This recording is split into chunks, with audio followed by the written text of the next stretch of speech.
자, 오늘 말씀은 구약성경 116페이지 출애굽기 22장 20절에서 24절까지의 말씀입니다. 구약성경 116페이지 출애굽기 22장 20절로 24절까지의 말씀입니다. 자, 우리 찾으셨으면 20절에서 24절까지 우리 같이 읽도록 하겠습니다. 시작. 여호와 외 다른 신에게 제사를 드리는 자는 멸할지니라. 너는 이방 나그네를 압제하지 말며 그들을 학대하지 말라. 너희도 애굽 땅에서 나그네였음이라. 너는 과부나 고아를 해롭게 하지 말라. 내가 만일 그들을 해롭게 함으로 그들이 내게 부르짖으면 내가 반드시 그 부르짖음을 들으리라. 나의 노가 맹렬함으로 내가 칼로 너희를 죽이리니 너희의 아내는 과부가 되고 너희 자녀는 고아가 되리라. 하나님의 말씀입니다. 아멘.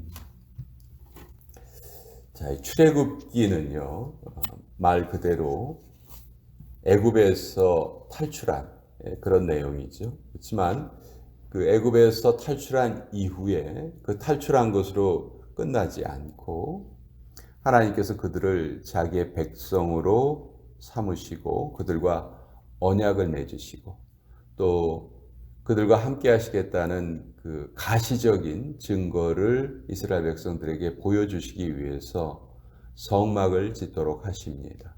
그래서 이스라엘 백성들이 성막을 볼 때마다 하나님이 자기들과 함께 하심을 시각적으로 느낄 수 있는 그런 은혜를 또 베풀어 주셨죠. 그리고 성막에서 하나님을 만날 수 있는 방법도 계시해 주셨어요. 그것이 제사죠. 제사를 통해서 하나님과 우리가 이제 하나님을 만날 수 있는 방법을 계시해 주신 책이 이제 출애굽기입니다. 특히 이제 출애굽기 뒷부분에는 하나님께서 이스라엘 백성들과 맺으신 언약이 이제 대표적인 것이 이제 십계명이죠.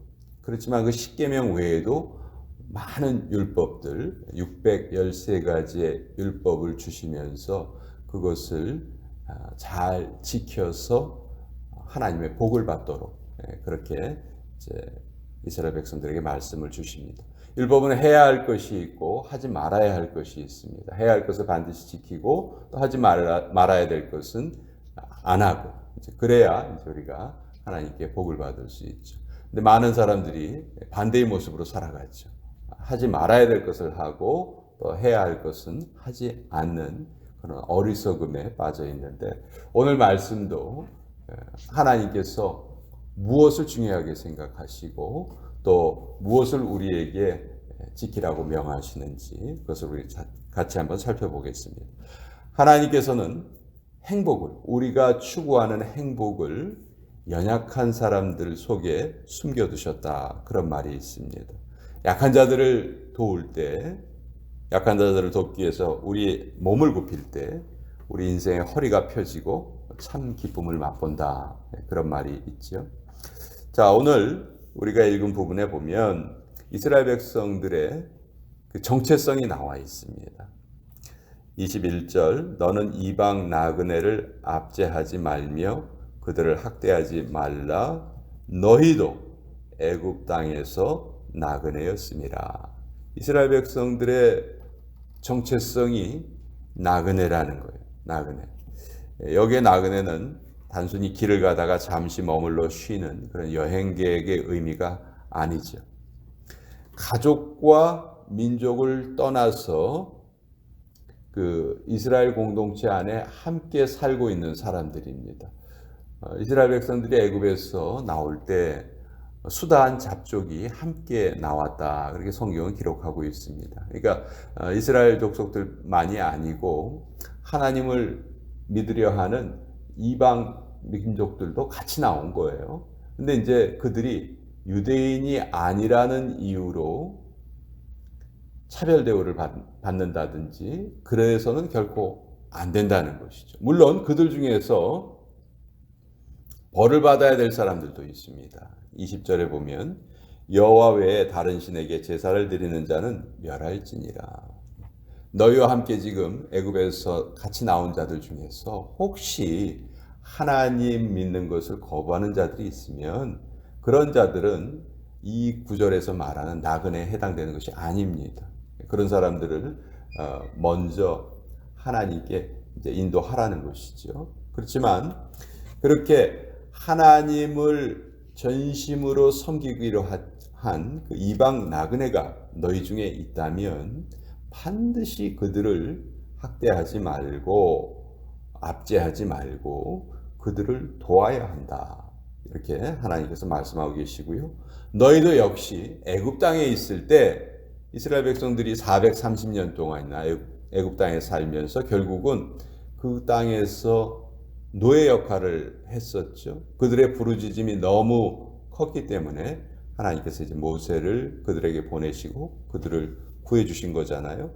그런데 그런 하나님의 은혜를 받은 자들이 자기들의 원래의 모습을 잊어버리고 자기들 안에 있는 나그네들, 다른 족속들을 학대한다면, 그들을 압제한다면 이건 정말 말도 안 되는 얘기죠.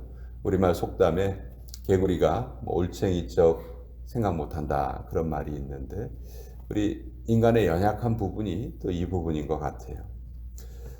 성경에는 연약함의 대명사가 나그네, 과부, 고아 이런 사람들이 연약한 자들의 대명사로 쓰이고 있습니다.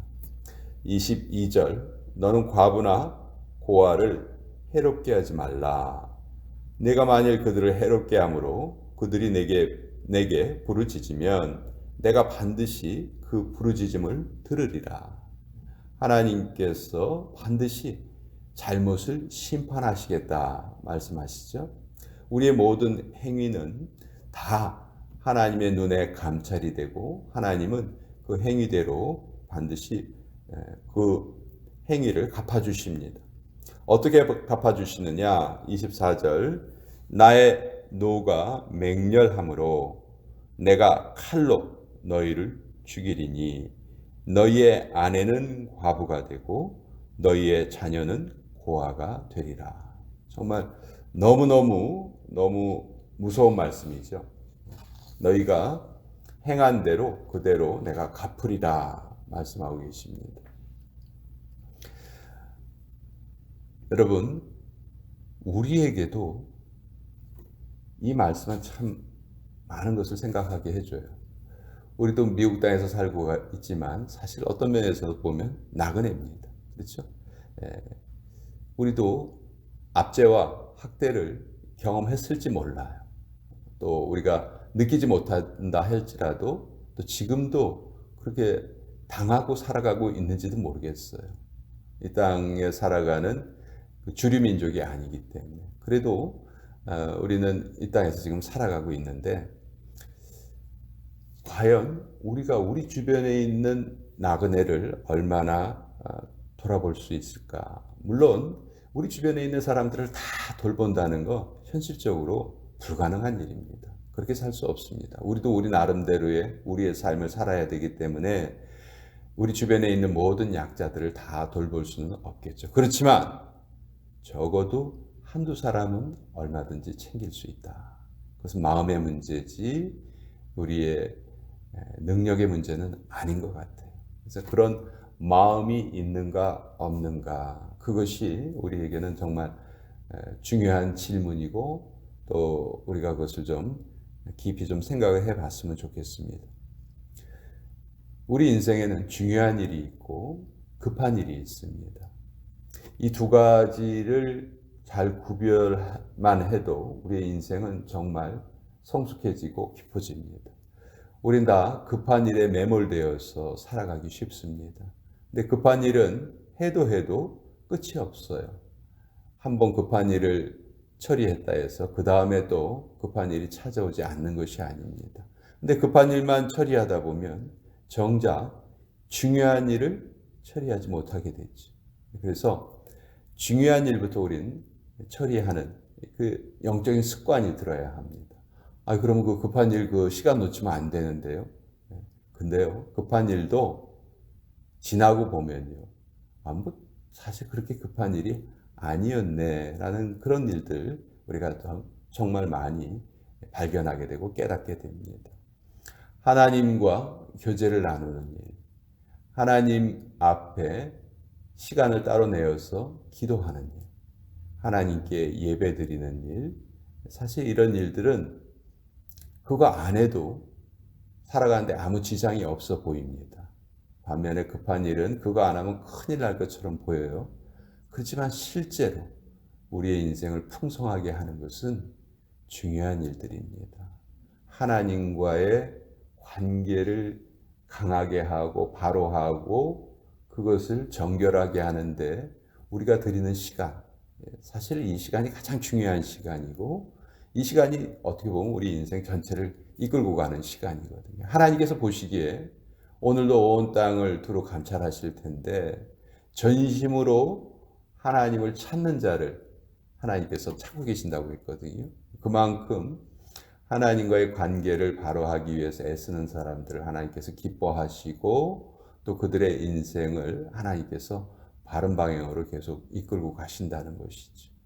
반면에 아침서부터 밤늦게까지 열심히 이것저것 처리하면서 가는 것처럼 보여도 정작 중요한 일을 하지 않았을 때 하나님을 예배하거나 하나님께 기도하거나 하나님의 말씀을 묵상하거나 하나님과 영적인 대화를 나누거나 그런 것을 하지 않았을 때에는 아무리 열심히 살았어도요 늘 마음속에 공허함이 남게 돼요. 하나님 우리를 그렇게 지으셨어요. 왜 그렇습니까? 그건 이유를 말할 수가 없습니다. 우리가 하나님의 형상대로 창조된 존재들이기 때문에 우리는 그런 공허함을 느낄 수밖에 없습니다. 그렇지만 또 그 공허함을 하루 이틀 계속 반복되는 그 공허함에 익숙해져 가지고 나중에는 하나님을 내가 찾고 예배해야 된다는 것까지도 모르고 우리가 살아갈 수가 있겠죠. 그것이 불신자들의 삶이고 또 하나님을 믿는다 하면서도 하나님을 제대로 찾지 않는 자들의 삶입니다. 그런 자들에게 하나님은 결코 기뻐하실 수가 없겠죠.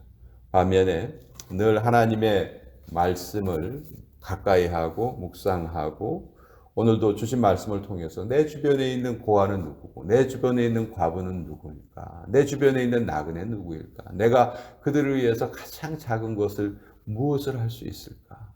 그것을 하나님과 함께 대화하면서 또 우리의 가지고 있는 것 중에 얼마를 또 그들을 위해서 드리고 희생하고 나누고 이런 일을 해 나가는 것.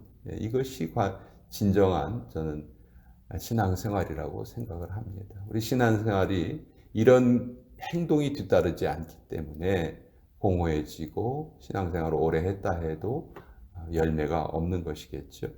그래서 오늘 출애굽기의 말씀을 통해서 정말 우리의 삶의 중요한 일은 하나님의 말씀을 지키는 것이고 그 하나님의 말씀은 내 주변에 있는 약한 자들, 많은 사람들을 도울 수는 없지만 한 사람 내지 두 사람은 꼭 그들을 위한 실질적인 나눔의 행위가 있어야 되고 도움의 행위가 있어야 한다 하는 것을 우리 깨닫게 됩니다. 자, 오늘 이 말씀 같이 나누어 보았습니다.